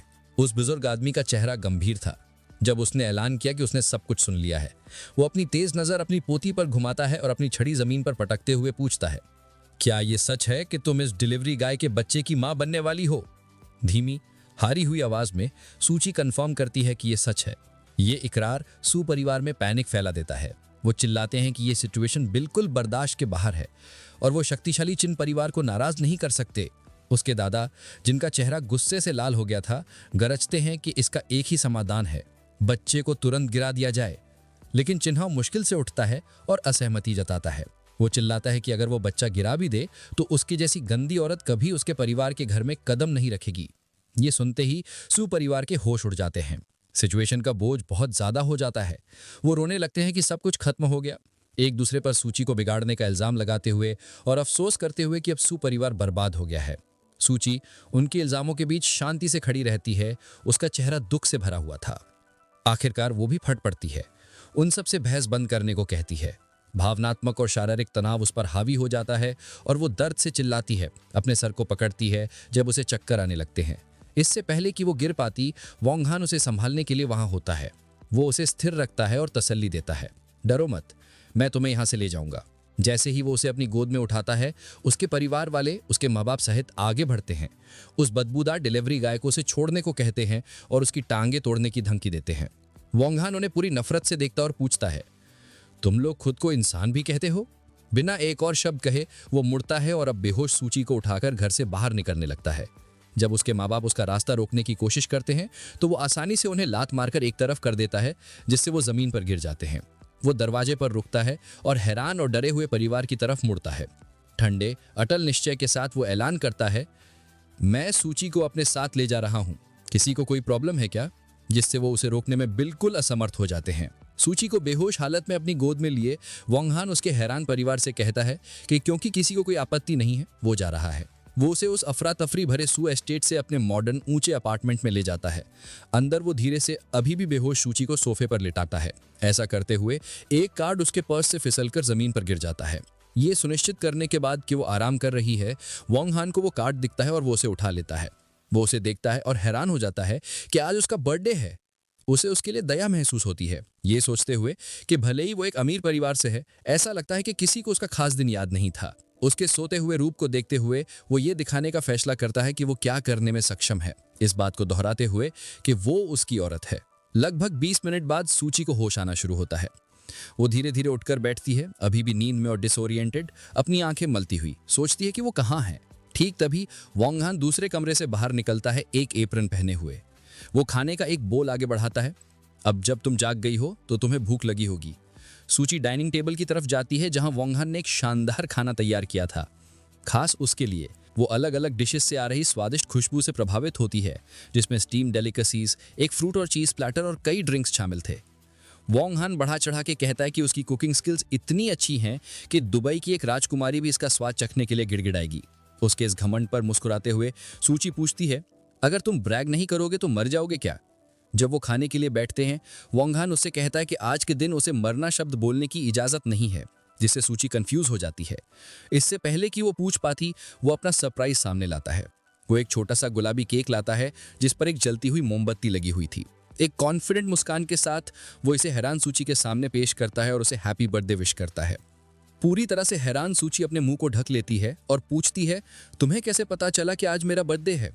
वोंग हान बस मगली मुस्कुराता है और पूछता है, तुम्हें नहीं लगता कि मैं काफी अमेजिंग हूं? भावनाओं से अभिभूत होकर सूची कुछ बोल नहीं पाती और उसकी आंख में एक आंसू आ जाता है। ये देखकर वोंग हान उससे मजाक करते हुए कहता है, क्या तुम इतनी इमोशनल हो गई कि आंसू आ गए? रोना ठीक है। फिर वो दावा करता है कि वो तुम्हें अपना कंधा दे सकता है, एक ऐसी चीज जो इंटरनेशनल सुपर मॉडल्स को भी नहीं मिलती। उसके इस अजीब घमंड से टेंशन खत्म हो जाती है और सूची सच में हंस पड़ती है। फिर वो उसे खाना ट्राई करने के लिए कहता है। सूची एक बाइट लेती है और तस्लीम करती है कि टेस्ट वाकई में बहुत अच्छा है। वोंग हान अपने यूजुअल एरोगेंस के साथ जवाब देता है, ऑफ कोर्स। कुछ देर दोनों साइलेंटली खाते हैं। डिनर खत्म होने के बाद वोंग हान सूची को कहता है कि केक का कैंडल बुझाकर एक विश मांगे। सूची आंखें बंद करती है, हाथ जोड़ती है और धीमी आवाज में एक छुपी हुई दुआ मांगती है। मोमेंट के गुजर जाने के बाद वॉन्ग हैन सीरियस टोन में उससे पूछता है, अब तुम्हारे प्लान्स क्या हैं? सूची उसकी आंखों में देखकर याद दिलाती है कि उसने प्रॉमिस किया था कि वो उनका सपोर्ट करेगा। वो पूछती है, अब तुम अपने बात से पीछे तो नहीं हट जाओगे ना? वॉन्ग हैन उसे तसल्ली देता है कि वो अपना वादा तोड़ने वाला नहीं है, लेकिन फिर एक चैलेंज फेंकता है, तुम्हें सच्ची में इतना हिम्मत है कि एक डिलीवरी गाय से शादी करोगी? ये सुनते ही सूची के अंदर एक आग सी भड़क उठती है। वो खड़ी हो जाती है और गुस्से भरी हिम्मत के साथ अनाउंस करती है, हाँ मुझे हिम्मत है, और अगर तुमने कभी मुझे और बच्चे को सपोर्ट नहीं किया तो मैं तुम्हें छोड़ के दोबारा शादी कर लूंगी। इस बोल्ड जवाब के साथ वॉन्ग हैन फैसला कर लेता है, ठीक है, कल ही हम रजिस्ट्रेशन करवा लेते हैं। सूची की आंखों में दृढ़ निश्चय चमक उठता है। वो जवाब देती है, मैं नहीं डरती। वॉन्ग हैन एक संतुष्ट मुस्कान के साथ पीछे झुक जाता है और कहता है, तो तय हो गया। लेकिन उसी वक्त उसका फोन बजता है। वो सूची से कहता है, मुझे ये कॉल लेना होगा, और बैल्कनी पर निकल जाता है। फोन पर दूसरी तरफ उसका आदमी श्याओ हुआ हादसे की तरह ब्रेथलेस लग रहा था। बॉस, आप खतरे में हो, एक असैसिन हाइड्रा जैंगनिंग आ रहा है आपको मारने। आराम से सिगरेट जलाते हुए वॉन्ग हैन काम रहता है। वो पूछता है, क्या सोर्स रिलायबल है? लोकेशन कंफर्म हुई? स्याओ हुआ बताता है कि उसे लास्ट टाइम लिन फैमिली की विला के आसपास देखा गया था। वॉन्ग हैन सिगरेट का धुआं छोड़कर कहता है, समझ गया, कल मैं खुद इस हाइड्रा का हिसाब कर लूंगा। तभी अंदर सोफा पर बैठी हुई सूची अपनी बेस्ट फ्रेंड लिंग शुए से कॉल पर थी, केक खाते हुए और फोन पकड़े। लिंग शुए उसे बर्थडे विश करती है और मजाक में पूछती है, क्या वो पहली थी विश करने वाली? सूची मुस्कान के साथ कहती है, नहीं, तुम सेकंड हो। शॉक्ड लिंग शुए तुरंत पूछती है, फर्स्ट कौन था? ये चिन्ह तो नहीं? सूची बैल्कनी की तरफ देखती है और सॉफ्टली कहती है, वो। लिंग शुए का गुस्सा फट पड़ता है, मतलब तुम फिर से उस डिलीवरी गाय के साथ? सूची एक बाइट और लेती है, सांस छोड़ती है और कहती है, ये लंबा किस्सा है, लेकिन कल हम शादी रजिस्टर करने जा रहे हैं। इस न्यूज से लिंग शुए पैनिक हो जाती है, क्या तुम पागल हो गई हो? डिलीवरी गाय से शादी? मुझे तुरंत तुम्हारी लोकेशन चाहिए। सूची शांति से कहती है, मैं उसके घर पर हूं। लिंग शुए उसे शांत करने की कोशिश करती है और बोलती है कि मैं कुछ न कुछ तरीका निकालती हूं। मैं उस बिग शॉट से जो प्रोजेक्ट जीता है, जो मेरे दादा जानते हैं, उससे मदद मांगने वाली हूं। लेकिन इतना कहते ही कॉल कट हो जाता है। सूची हैरान और परेशान रह जाती है। बैल्कनी पर कॉन्वर्सेशन ज्यादा गहन हो चुका था। श्याओ हुआ रिपोर्ट देता है, और भी प्रॉब्लम है, 2 दिन पहले एल्डेस्ट प्रिंसेस ने आपके बारे में पूछा था। वॉन्ग हैन का चेहरा तुरंत सीरियस हो जाता है। वो गुस्से से पूछता है, क्या तुमने उसे बताया कि मैं जैंगनिंग में हूं? नर्वस हुआ एडमिट करता है, बॉस, मेरी मजबूरी थी, आप जानते हो उनका गुस्सा, अगर मैं मना करता तो शायद वो मेरी जान ले लेती, मुझे अपना बचाव करना पड़ा। ये सुन के वॉन्ग हैन शॉक में अपना लाइटर गिरा देता है। वो फोन में चिल्लाता है, तुमने मुझे बेच दिया? हुआ सिचुएशन को डिफ्यूज करने की कोशिश करता है, बॉस, एक्चुअली वो प्रिंसेस आपके लिए परफेक्ट मैच है, उनका रॉयल बैकग्राउंड आपको एक्सेप्ट कर लेना चाहिए। वॉन्ग हैन गुस्से में चिल्लाता है, बंद करो बकवास, वापस बताओ वो कब आ रही है। डर के मारे श्याओ हुआ नेटवर्क का बहाना बनाकर कॉल कट कर देता है। वॉन्ग हैन बैल्कनी पर अकेला रह जाता है। फ्रस्ट्रेशन में क्राउच करते हुए सोचता है कि सिचुएशन बिगड़ चुकी है। तभी उसके फोन पर एक नोटिफिकेशन आती है। इरिटेटेड वो कहता है, अब कौन परेशान कर रहा है? स्क्रीन देखकर वो रुक जाता है। मैसेज एक अननोन नंबर से था। सेंडर का नाम था लिनिक्स यू, लिन किंग यून की पोती। मैसेज में लिखा था, मैं एक बिजनेस पार्टनरशिप प्रपोज करती हूँ। आप सिटी में नए हो और अगर आप सू फैमिली के साथ नई डिस्ट्रिक्ट प्रोजेक्ट में कोऑपरेट करते हैं तो दोनों के लिए बेनिफिशियल होगा। अगर आप मान जाएं तो मैं कुछ भी करने को तैयार हूं। ये बोल्ड प्रपोजल पढ़कर वॉन्ग हैन हल्की मुस्कान के साथ कहता है, इस लड़की में हिम्मत तो है। ऑलमोस्ट तुरंत ही उसका फोन बजता है। ये कॉल लिन किंग यून का था। वो शांत आवाज में अपनी पोती की हरकत के लिए माफी मांगता है। वॉन्ग हैन काम टोन में कहता है, ठीक है, टेंशन मत लो। फिर वो अपना डिसीजन सुनाता है, मुझे कल एक स्नाइपर राइफल और 2 बुलेट्स चाहिए, मैं खुद आकर ले जाऊंगा। और सू फैमिली के नए डिस्ट्रिक्ट प्रोजेक्ट का पूरा कंट्रोल सूची को दो। उस फैमिली के किसी और को हाथ लगाने की इजाजत नहीं। बिना एक पल गवाए लिन किंग यून अग्री कर लेता है, यस यंग मास्टर। अंदर जब वॉन्ग हैन बैल्कनी पर बिजी था तब सूची अपने फोन पर एक टेक्स्ट रिसीव करती है। उसकी बेस्ट फ्रेंड लिनिक्स यू ने। मैसेज में लिखा होता है, क्या तुम्हें पता है मैंने उस मिस्टीरियस बिग शॉट को कांटेक्ट किया जो ऑक्शन जीता था। उसने कोऑपरेट करने के लिए हाँ बोल दी है और सबसे बड़ी बात, उसने इंसिस्ट किया कि प्रोजेक्ट तुम्हारी रिस्पॉन्सिबिलिटी में हो। सूची इस मैसेज को पढ़कर स्टन रह जाती है। उसके होंठों पर धीरे धीरे एक मुस्कान उभर आती है, बिना जाने कि उसके बिल्कुल पास बैठा इंसान और कोई नहीं, वही बिग शॉट वोंग हान खुद है। लिनेक्स भी बताती है कि उन्हें कल डिटेल्स डिस्कस करने के लिए मिलना है। इस खबर से खुश होकर वो रिप्लाई करती है कि वो कल उससे मिलेगी। ठीक तभी वोंग हान वापस अंदर आता है और उसके चेहरे पर खुशी देखकर पूछता है, क्या बात है, बड़े अच्छे मूड में लग रही हो। उसे अभी भी एक मामूली डिलीवरी गाय समझते हुए वो बात को टाल देती है। प्रोजेक्ट की बात है, तुम नहीं समझोगे। फिर उसे हैरानी होती है कि वोंग हान ने उसे पढ़ते हुए देख लिया और वो उसे चिढ़ाता है, मुझे नहीं पता था कि तुम्हें किताबें पढ़ने की आदत है। वो उसके करीब झुकता है, उनके चेहरे के बीच बस कुछ इंच का फासला था। वो फुसफुसाते हुए कहता है, मेरे बारे में बहुत कुछ है जो तुम नहीं जानती। उसकी इतनी नजदीकी से सूची घबरा जाती है, उसका चेहरा लाल हो जाता है और वो हकलाते हुए पूछती है, ये तुम क्या कर रहे हो? तुमसे शादी के लिए हाँ कहने का मतलब ये नहीं कि तुम कोई मूव करने के बजाय। वोंग हान धीरे से बेड से एक तकिया उठा लेता है। वो उसे कहता है कि अगर तुम थक गई हो तो आराम करो, मैं सोफे पर सो जाऊंगा।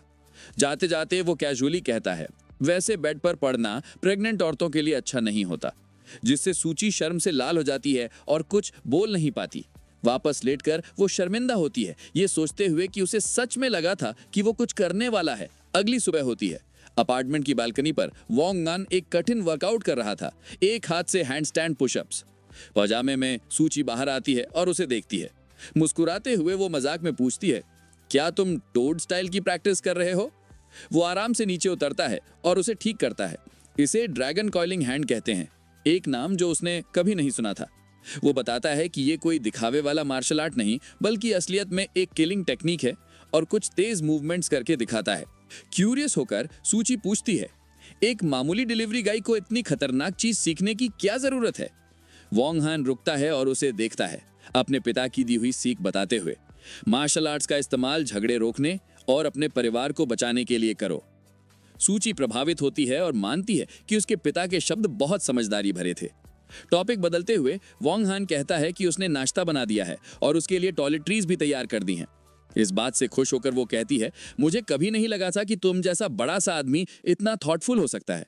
एक कॉन्फिडेंट मुस्कान के साथ वो जवाब देता है, अभी बहुत कुछ है जो तुमने मेरे बारे में महसूस नहीं किया है। फिर वो कहती है कि खाने के बाद उसे उसके साथ उसके घर चलना होगा। वो कंफ्यूज होकर पूछता है, क्यों?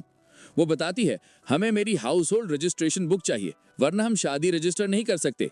वोंग हान उसे चिढ़ाते हुए पूछता है, क्या तुम सच में मुझ जैसे डिलीवरी गाय से शादी करने के लिए श्योर हो? उकसाने जाने पर सूची को गुस्सा आ जाता है, ये सोचते हुए कि वो पीछे हट रहा है। वो चिल्लाती है, मैं नहीं डरती, जल्दी करो ताकि हम तुरंत शादी रजिस्टर कर सकें। जब वो उसकी मोटरसाइकिल की तरफ जा रहे होते हैं तो सूची एक प्रैक्टिकल सवाल उठाती है, क्या हमें पहले तुम्हारे माता पिता से मिलना चाहिए? वोंग हान इस बात को टाल देता है, कोई जरूरत नहीं, हम बच्चा पैदा होने के बाद इस बारे में बात कर सकते हैं। कंफ्यूज होकर सूची पूछती है, इंतजार क्यों करना है?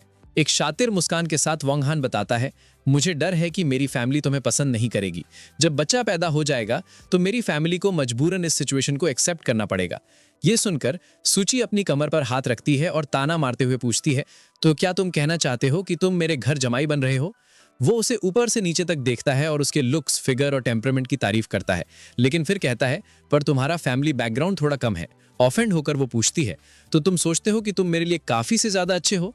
वोंग हान हंसकर बात को टाल देता है, इतना सीरियसली मत लो, और उसे मोटरसाइकिल पर बैठने को कहता है। वो गुस्से में हफ करके उसके पीछे बैठ जाती है। वो उसे अपनी कमर को कसकर पकड़ने को कहता है और वो तेजी से सड़क पर निकल जाते हैं, लेकिन उन्हें नहीं पता था कि कोई उन पर नजर रख रहा है। एक छिपी हुई जगह से चिन्हाव और उसका एक मस्कुलर साथी उन्हें जाते हुए देखते हैं। वो साथी नफरत से कहता है, उसने एक रात डिलीवरी गाय के साथ गुजारी, और अपने यंग मास्टर से पूछता है कि क्या करना है। गुस्से से भरे चेहरे के साथ चिन्हाव एक बेहद क्रूर आदेश देता है। वो अपने आदमी से कहता है, उस डिलीवरी गाय को मार दो और उस कमीने को मेरे लिए एक होटल में ले आओ। वो साथी अपनी उंगलियां चटकाता है और कहता है कि वो अपने आदमियों को लेकर तुरंत उनका पीछा करेगा। जब वोंग हान और सूची शहर से गुजर रहे होते हैं तो वो अपने रियर व्यू मिरर में देखता है कि एक सफेद वैन उनका पीछा कर रही है। वो समझ जाता है कि उनका पीछा हो रहा है। तेजी से सोचते हुए वो पीछे झुकता है और सूची से कहता है, प्लान में थोड़ा चेंज है, तुम पहले घर जाकर अपना सामान ले आओ, मुझे एक काम है। खतरे से अनजान वो मान जाती है। वोंग हान फिर तेजी से गाड़ी चलाता है, ट्रैफिक के बीच से निकलते हुए अपने पीछा करने वालों को गुमराह करने की कोशिश करता है। अपने प्लान के मुताबिक वोंग हान सूची को एक सेफ हाउस पर छोड़ता है। जब वो सुरक्षित अंदर चली जाती है तो वो अपनी मोटरसाइकिल पर वापस बैठता है और तेजी से निकल जाता है, पीछा करने वालों का ध्यान अपनी तरफ खींचता हुआ। सफेद वैन तुरंत उसका पीछा करती है, एक अमीर इलाके में उसके पीछे पीछे। वोंग हान उन्हें थोड़ी देर तक घुमाता है और फिर एक बड़े मॉडर्न विला के सामने रुक जाता है, एक जानबूझकर चुनी गई जगह। वो अपनी मोटरसाइकिल रोकता है और नीचे उतरता है, जैसे इंतजार कर रहा हो। उसकी नजर विला के सेकंड फ्लोर की बालकनी पर जाती है और वहां छिपे एक स्पाइकी बालों वाले आदमी को देखता है, जिससे कंफर्म हो जाता है कि ये एक एम्बुश है। बालकनी पर खड़ा आदमी समझ जाता है कि वो देखा जा चुका है। बेफिक्र वोंग हान शांति से विला की तरफ बढ़ता है, ये सोचते हुए जब सारे दुश्मन यहीं इकट्ठे हैं तो इन सबको एक साथ निपटाने का वक्त आ गया है। वो शानदार खाली घर में घुसता है और ऊपर जाता है। एक कमरे में एक टेबल पर स्नाइपर राइफल का केस खुला पड़ा था, ठीक वैसा ही जैसा उसने अरेंज किया था। वो सप्रेस्ड राइफल उठाता है, लिन कैन्यून की एफिशिएंसी से प्रभावित होकर। लेकिन अचानक उसकी नजर एक अनएक्सपेक्टेड चीज पर पड़ती है। वो ऊपर देखता है और पास के बेड पर एक नीली ब्रा पड़ी देखता है, जिससे वो कुछ पल के लिए कंफ्यूज हो जाता है। इससे पहले कि वो कुछ समझ पाता, एक औरत तौलिए में लिपटी हुई साथ वाले कमरे से बाहर आती है। ये लिन शुक है, सूची की बेस्ट फ्रेंड, जो अपने कमरे में एक अनजान आदमी को हाई पावर्ड राइफल के साथ देखकर दहशत भरी चीख मारती है। उसे पहचानते ही लिन शुक गुस्से में पूछती है, तुम बदबूदार डिलीवरी गाय मेरे घर में क्या कर रहे हो? उसे याद दिलाते हुए कि वो लिन परिवार के विला में घुसपैठ कर रहा है। लेकिन उनकी बहस बढ़ने से पहले एक रेड लेजर डॉट उसके माथे पर दिखाई देता है। स्नाइपर का लेजर देखते ही वोंग हान तुरंत चिल्लाता है, नीचे झुको। एक पल गंवाए बिना एक गोली खिड़की तोड़ते हुई अंदर आती है। वोंग हान पूरे कमरे में लपकता है, दहशत में कांपती लिंग शुए को टैकल करता है और उसे गोली के रास्ते से ठीक समय पर हटा देता है। वो दोनों बेड पर गिरते हैं और वो उसके नीचे छटपटाती है, चिल्लाते हुए, छोड़ो मुझे कमीने। वो उसे मजबूती से दबाए रखता है। उसका चेहरा गंभीर था और धीरे से चेतावनी देता है, चिल्लाना बंद करो, एक और आवाज निकाली तो मारी जाओगी। अपने पैरों पर खड़ा होकर वोंग हान स्नाइपर राइफल उठा लेता है, जबकि हैरान लिंग शुए पूछती है, ये सब क्या हो रहा है? वो उसे नजरअंदाज करता है, टूटी हुई खिड़की की तरफ जाता है और सामने वाले विला पर निशाना साधता है। वो ताना मारते हुए बड़बड़ाता है, लगता है हाइड्रा के पास दिमाग नहीं है, और एक सटीक गोली चलाता है। गोली आंगन के पार जाती है और अपने निशाने पर लगती है। सामने की बैल्कनी पर एम्बुश लगाए स्नाइपर को मार गिराती है। स्नाइपर तुरंत मारा जाता है, सर में गोली लगने से जमीन पर ढेर हो जाता है। वोंग हान अपना हथियार नीचे करता है, एक कैजुअल सल्यूट के साथ, निराशा से कहते हुए कि हाइड्रा इतनी आसानी से निपट गया। इससे पहले कि वो जश्न मना पाता, घबराई हुई लिंग शुए उसे पकड़ती है, उसके घर में बंदूक होने का एक्सप्लेनेशन मांगती है। लेकिन उसी पल वोंग हान के सेंसेस उसे एक और खतरे का आभास देते हैं। एक दूसरी गोली हवा को चीरती हुई आती है, एक अलग एंगल से एक और खिड़की तोड़ती हुई। कमाल की तेजी से रिएक्ट करते हुए वोंग हान फिर से चिल्लाता है, नीचे झुको, और खुद को उसके ऊपर फेंक देता है, अपनी बॉडी से उसे बचाते हुए। वो दोनों जमीन पर गिरते हैं, जबकि गोली उनके खड़े होने की जगह से तेजी से गुजरकर पीछे की दीवार में जा लगती है। अभी भी लिंग शुए के साथ जमीन पर वोंग हान समझ जाता है कि बाहर और भी हमलावर हैं। तेजी से सोचते हुए वो बेड से उसका एक कपड़ा उठाकर हवा में उछाल देता है, एक धोखा देने के लिए। वो मन ही मन अपने दुश्मनों को गिनता है, असैसिन हाइड्रा, वैन वाले गुंडे और ये नया स्नाइपर। वो गंभीरता से निष्कर्ष निकालता है कि आज उसके पास कई मेहमान हैं जिनसे निपटना है। धोखा काम कर जाता है। जैसे ही दुश्मन स्नाइपर उस हरकत पर गोली चलाता है, वोंग हान अपनी राइफल से निशाना लगाता है, जबकि डरी हुई लिंग शुए उसके पीछे से देख रही थी। वो अपनी दूसरी और आखिरी गोली से जवाब देता है। गोली खुली जगह से उड़ती हुई जाती है और एक अलग जगह छिपे दूसरे स्नाइपर को मार गिराती है। तुरंत एक तीसरी जगह से भारी फायरिंग शुरू हो जाती है, जब पास की छत पर एक और असैसिन उनकी खिड़की पर गोलियों की बरसात कर देता है। वोंग हान लिंग शुए को पकड़ता है और एक सोफे के पीछे कवर लेने के लिए कूद जाता है, जबकि उनके पीछे की दीवार गोलियों से छलनी हो जाती है। एक अजीब पोजीशन में फंसे हुए वो चिल्लाती है और उसे पॉवर्ट कहती है। जब शूटिंग रुकती है, वोंग हान शांति से दीवार से दुश्मन की एक खाली गोली का खोल निकालता है। वो उसे ध्यान से देखता है और उसके बेस पर एक अनोखे 6 नुकीले सितारे के निशान को पहचानता है।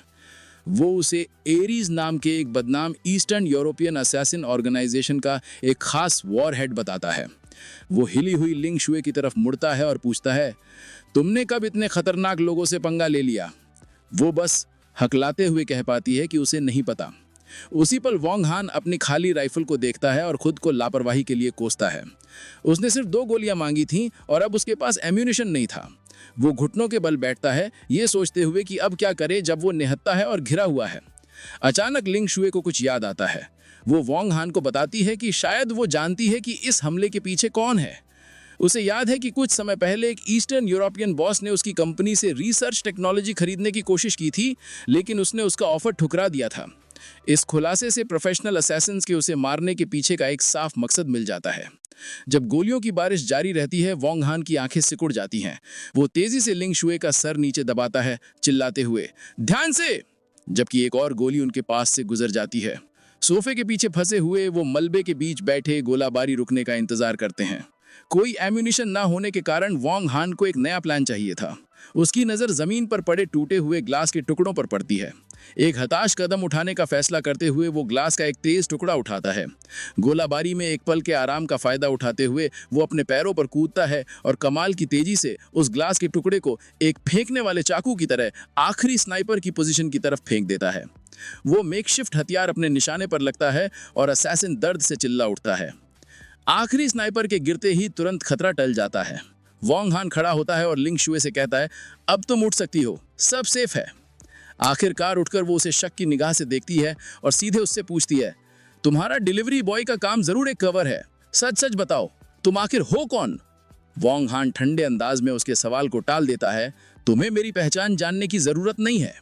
उसकी इस रहस्यमयता से गुस्सा होकर वो उसे धमकी देती है कि वो सूची को सब कुछ बता देगी, लेकिन वो तेजी से अपने होठों पर उंगली रखता है उसे चुप कराने के लिए। उसका चेहरा गंभीर हो जाता है जब वो उसे चुप रहने की चेतावनी देता है। बाहर से कुछ आवाज आ रही है। लिंग शुए के चेहरे पर दहशत छा जाती है जब वो पूछती है, क्या अभी और दुश्मन बाकी हैं? घबराकर वो उसे पकड़ लेती है और पूछती है, अब हम क्या करेंगे? वो शांति से कहता है, चिंता मत करो, मैं जाके देखता हूँ। इस बीच नीचे चिन हाओ के 3 गुंडे बड़े बड़े चाकुओं के साथ विला में घुस जाते हैं। उनमें से एक वोंग हान को पहचान लेता है और सोचता है, एक डिलीवरी बॉय ऐसी जगह क्या कर रहा है? लीडर हंसता है, ये मानते हुए कि वो जरूर एक मामूली चोर होगा। ठीक तभी वोंग हान सीढ़ियों के ऊपर दिखाई देता है। वो हथियारबंद घुसपैठियों को नीचे देखता है और एक कैजुअल वेव के साथ उनका स्वागत करता है। एक कॉन्फिडेंट मुस्कान के साथ वो शांति से उन 3 हथियारबंद आदमियों से पूछता है, क्या तुम लोग मुझे ढूंढ रहे हो? मस्कुलर लीडर अपना चाकू वोंग हान की तरफ करता है, कहते हुए, हम भाई हाओ के आदमी हैं, हमें चिन हाओ ने भेजा है। वो वोंग हान पर उनके बॉस की औरत सूची के साथ सोने का इल्जाम लगाता है, जबकि दूसरा गुंडा बेसब्री से कहता है, बातें बंद कर और सीधे इसकी टांगें तोड़ दे। बिल्कुल बेफिक्र वोंग हान बस पूछता है, तो तुम लोग इस बारे में क्या करने वाले हो? उसके इस घमंड से गुस्सा होकर गुंडे गालियां देते हुए आगे बढ़ते हैं। फाइट बेहद छोटी थी। वोंग हान कमाल की तेजी से मूव करता है। पहले हमलावर को एक शक्तिशाली लात से रोकता है जो उसके चेहरे पर लगती है और उसका सर पीछे की तरफ मुड़ जाता है। कुछ ही सेकंड्स में 2 गुंडे बेहोश हो जाते हैं। सिर्फ उनका हैरान लीडर बचता है। वो मस्कुलर गुंडा विश्वास न करते हुए घूरता है। डिलीवरी गाइस के स्टैंडर्ड्स इतने हाई कब से हो गए? ये समझते हुए कि उसका सामना एक ट्रेंड मार्शल आर्टिस्ट से है। एक मामूली डिलीवरी गाय से हार ना मानते हुए वो गुस्से में चिल्लाता है और अपने चाकू के साथ वोंग हान पर हमला करता है। वोंग हान आसानी से उस अंधाधुंध वार के ऊपर से कूद जाता है और एक ही झटके में उस आदमी के हाथ पर एक तबाहकुन लात मारता है। इस वार से चाकू हवा में उड़ जाता है और गुंडा जमीन पर गिर जाता है। तीनों हमलावरों के हारने के बाद वोंग हान बिखरे हुए शरीरों के बीच खड़ा था। लिंग शू, जो सीढ़ियों के ऊपर से ये फाइट देख रही थी, आखिरकार दहशत में चिल्ला उठती है। इस आवाज से नीचे पड़ा लीडर, जो पिटा हुआ था लेकिन होश में था, अलर्ट हो जाता है। उसके चिल्लाने से गुस्सा होकर वो उठने की कोशिश करता है और एक मौका देखता है निहत्थी लिंगशू की तरफ लपकता हुआ। इससे पहले कि वो रिएक्ट कर पाती, वो उसे पकड़ लेता है और अपना चाकू उसके गले पर रख देता है, उसे बंधक बना लेता है। वो वोंग हान को घूरता है, अगर एक भी कदम आगे बढ़ाया तो इसे मार डालूंगा। डरी हुई लिंगशू उसे चेतावनी देती है, अगर तुमने मुझे हाथ लगाया तो मेरे दादा तुम्हें नहीं छोड़ेंगे। लेकिन वोंग हान बिल्कुल शांत रहता है। वो गुंडे को देखता है और एक ठंडी भावनाहीन आवाज में कहता है, मार दे, आगे बढ़। लिंगशू के गले पर लगे चाकू को नजरअंदाज करते हुए वोंग हान धीरे धीरे उस घबराए हुए गुंडे की तरफ बढ़ता है, उसे ताना मारते हुए, अब तक अपनी धमकी पर अमल क्यों नहीं किया? जब वोंग हान लगातार आगे बढ़ता रहता है तो वो ठंडे अंदाज में पूछता है, क्या तू डर गया? वो गुंडा पसीने से तरबतर और डरा हुआ उसे रुकने के लिए चिल्लाता है। एक पलक झपकते ही वॉन्ग हैन उनके बीच की दूरी को एक झटके में तय कर लेता है। इससे पहले कि गुंडा रिएक्ट कर पाता, वॉन्ग हैन तलवार के फ्लैट हिस्से को अपने अंगूठे और उंगली के बीच पकड़ लेता है, हथियार को पूरी तरह से रोक देता है। वो गुंडे को नफरत से देखता है और पूछता है, तुझे सच में लगता है कि तू इतना काबिल है कि मेरे सामने तलवार चला सके? गुंडा वॉन्ग हैन की इस असंभव ताकत से शॉक हो जाता है, दहशत में समझते हुए कि वो तलवार को हिला भी नहीं सकता। वॉन्ग हैन उसका मजाक उड़ाता रहता है, फिर से पूछते हुए, अब क्यों नहीं करता अपना काम? फिर सिर्फ अपनी उंगलियों के एक झटके से वो उस स्टील के ब्लेड को तोड़ देता है। मेटल के टुकड़े हवा में उड़ते हैं, जबकि गुंडा और लिंगशु हैरान होकर देखते रह जाते हैं।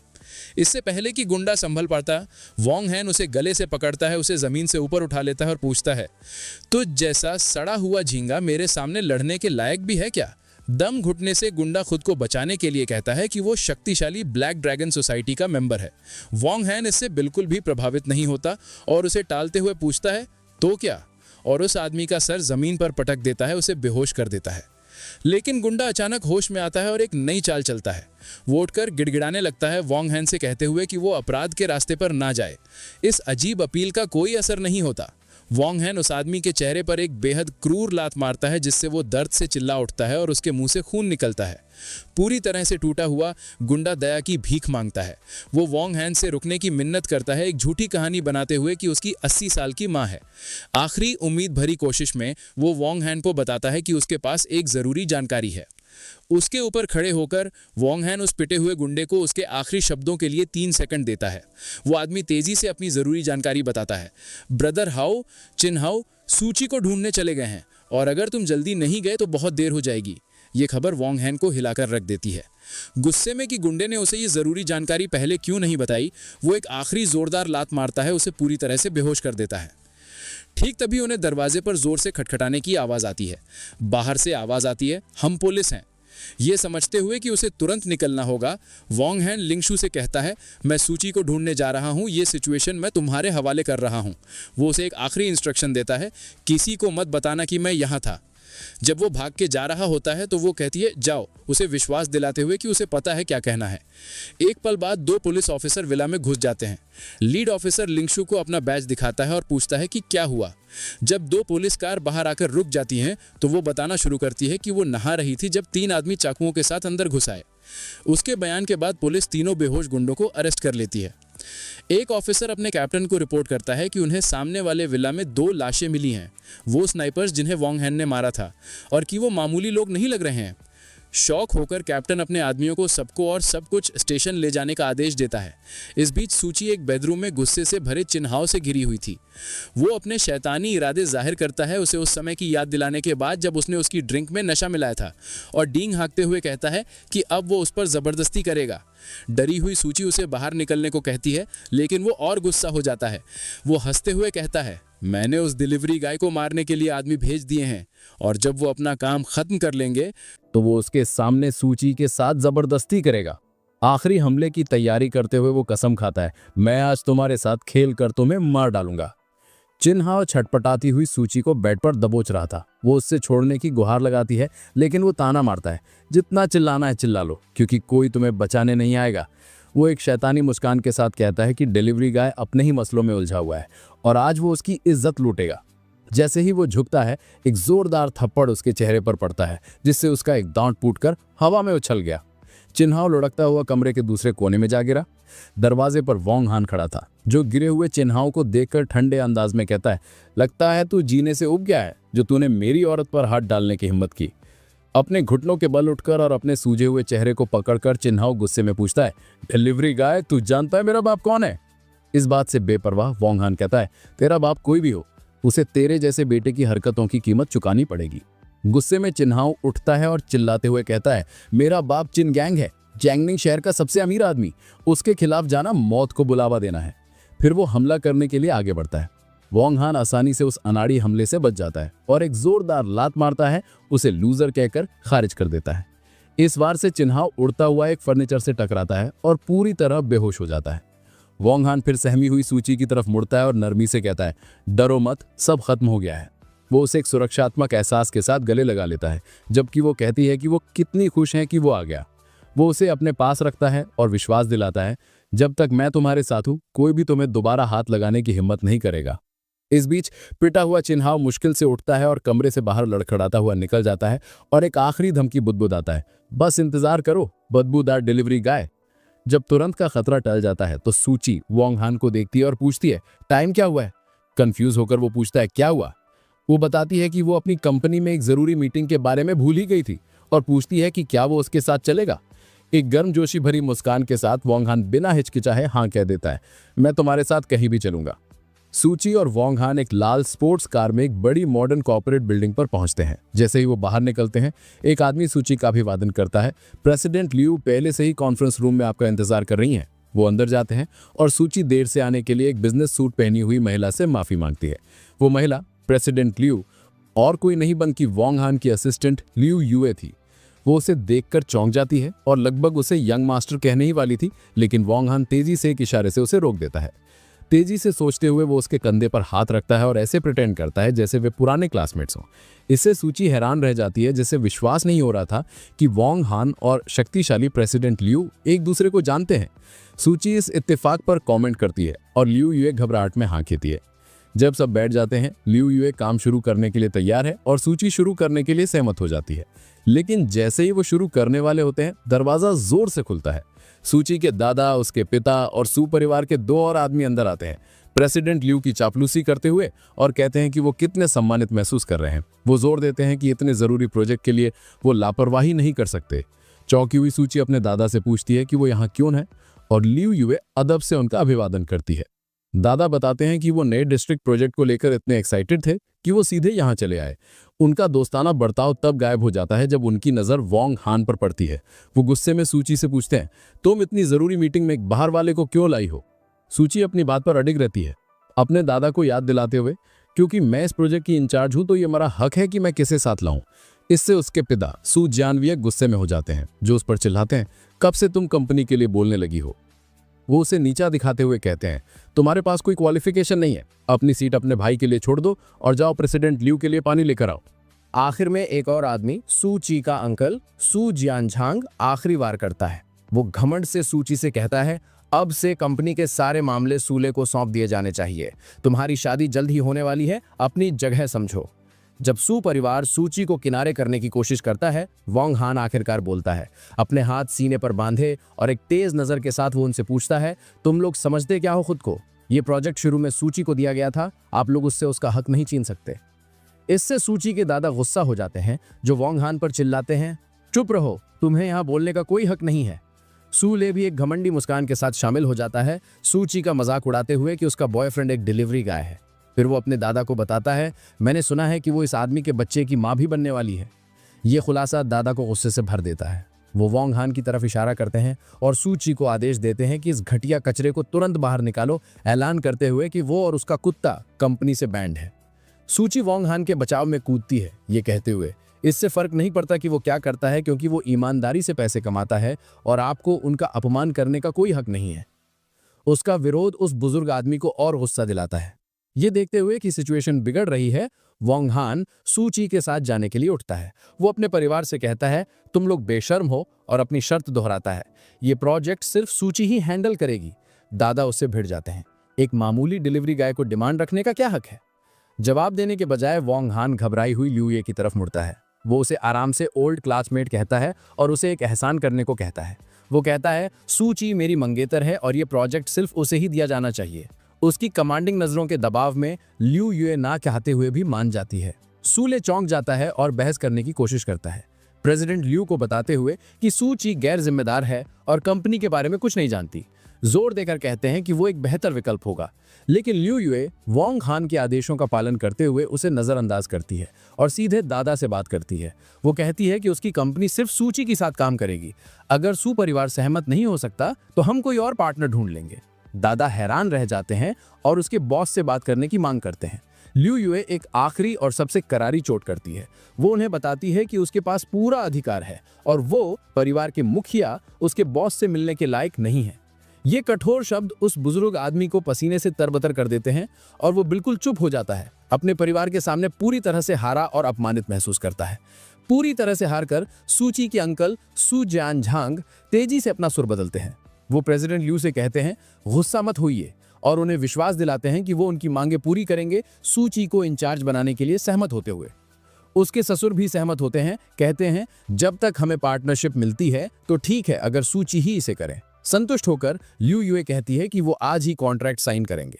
अब कंट्रोल अपने हाथ में लेते हुए लियू युए सूची के पास खड़ी होती है और बाकी सू परिवार को भेज देती है। वो उन्हें कहती है मुझे और सूची को कॉन्ट्रैक्ट की डिटेल्स अकेले में डिस्कस करनी है, आप लोग जा सकते हैं। विरोध करने की कोई शक्ति ना होने के कारण सू जियान ने सिर्फ सहमत हो सकता है और वो अपने हैरान ससुर को कमरे से बाहर ले जाने में मदद करता है। जब हारे हुए आदमी बाहर निकलते हैं, सूले अपने पिता से विरोध करने की कोशिश करता है, लेकिन उसे जल्दी से चुप करा के बाहर भेज दिया जाता है।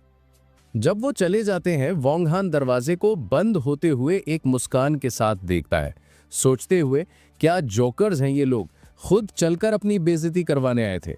लियू युए फिर प्रोफेशनल तरीके से कॉन्ट्रैक्ट सूची को रिव्यू करने के लिए देती है। इस बीच कहीं और एक ऑफिस में गुस्से में भरा सूले अपने पिता सू जियानझांग से भिड़ जाता है, पूछते हुए आपने उस सूची को इंचार्ज कैसे बनने दिया। सू जियानझांग शांति से अपनी डेस्क पर बैठा उसे चिंता ना करने को कहता है, मेरे पास एक प्लान है। जब सूले अपने चाचा सू जियानये को जाने को कहता है तो उसका पिता उसे रोकता है, हम सब एक ही तरफ हैं। फिर वो एक चौंकाने वाला पारिवारिक राज खोलता है, सूची मेरी असली बेटी नहीं है। सूले और सू जियानये दोनों हैरान रह जाते हैं। सू जियानझांग पूछता है कि क्या उसकी भाभी ने उसे धोखा दिया, लेकिन सू जियानये सच बताता है। वो बताता है मेरी पत्नी यांग हुईमेन बच्चे पैदा नहीं कर सकती थी, इसलिए हमने सूची को गोद लिया था। फिर वो शिकायत करता है और अब उसने एक डिलीवरी गाय के साथ उलझकर परिवार को शर्मिंदा कर दिया है।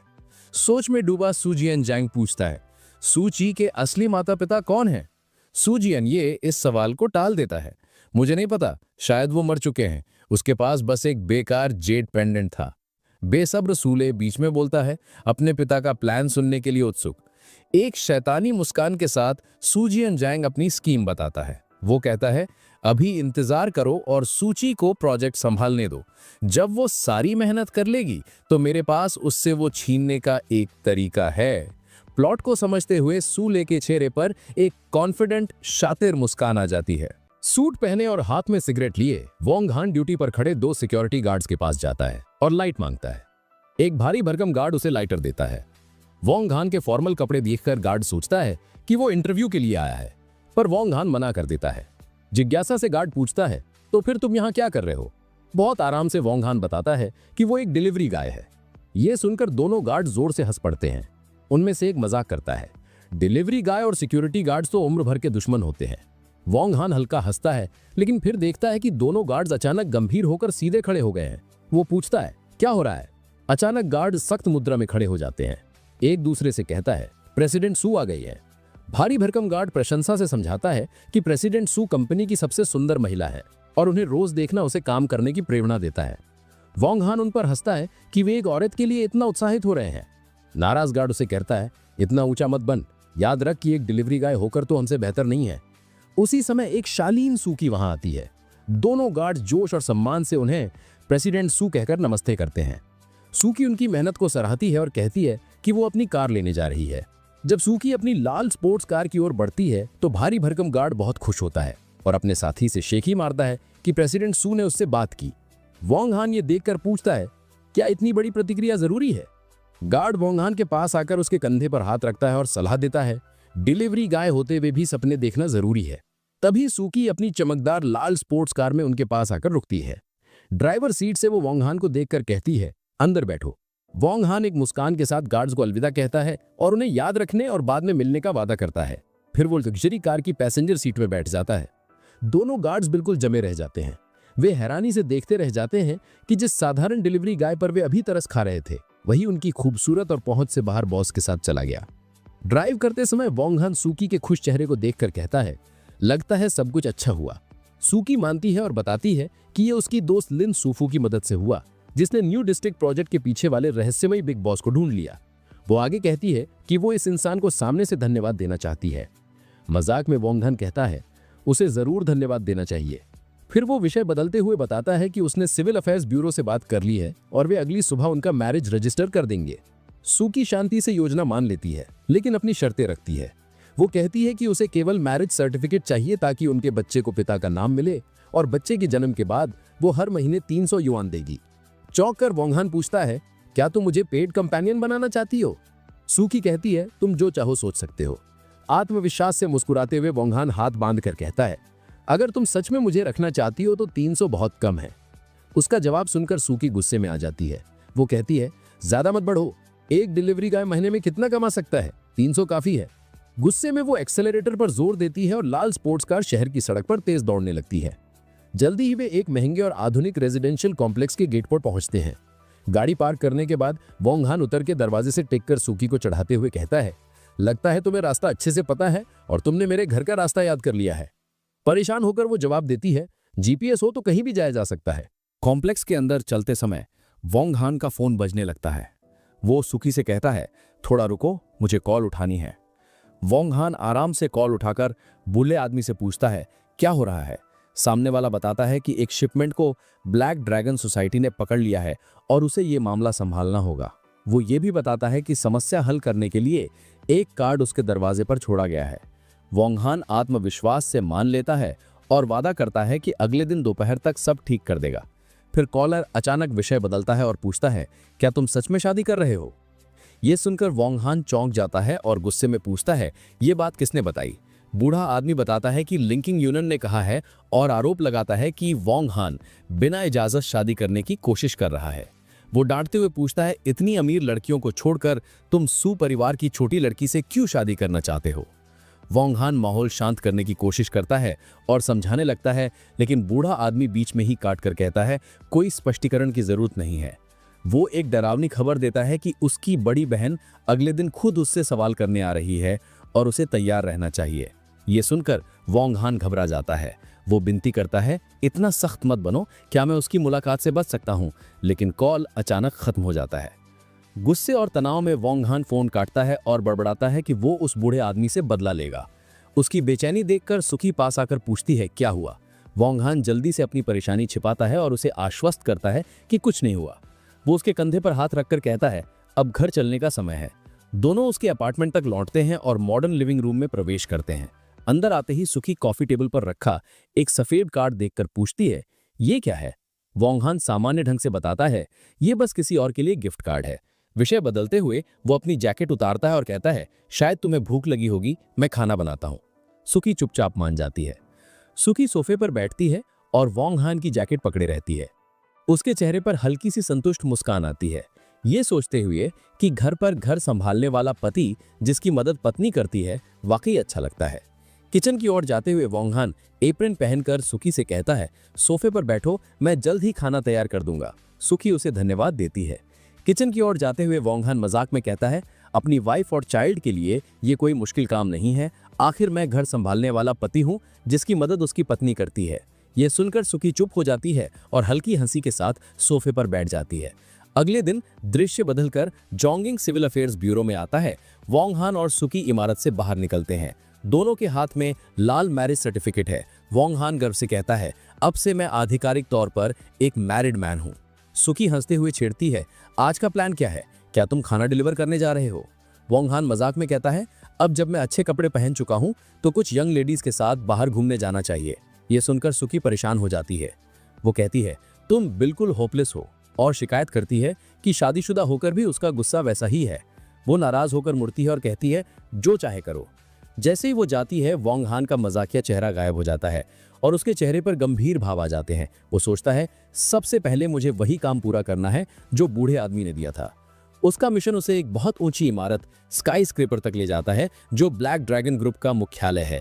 वो विशाल इमारत के सामने खड़ा होकर पक्का करता है कि यही सही जगह है। वो समूह की शुरुआत के बारे में सोचता है, याद करता है कि ब्लैक ड्रैगन सोसाइटी पहले एक लोकल गैंग थी जो अब दिखने में एक कानूनी कंपनी बन गई है। लेकिन वो जानता है कि वे अब भी गलत कामों जैसे डेड कलेक्शन और लोन शार्किंग में शामिल हैं। ठंडे और दृढ़ चेहरे के साथ वो तय करता है, अब मैं खुद देखूंगा कि उनकी असली ताकत कितनी है।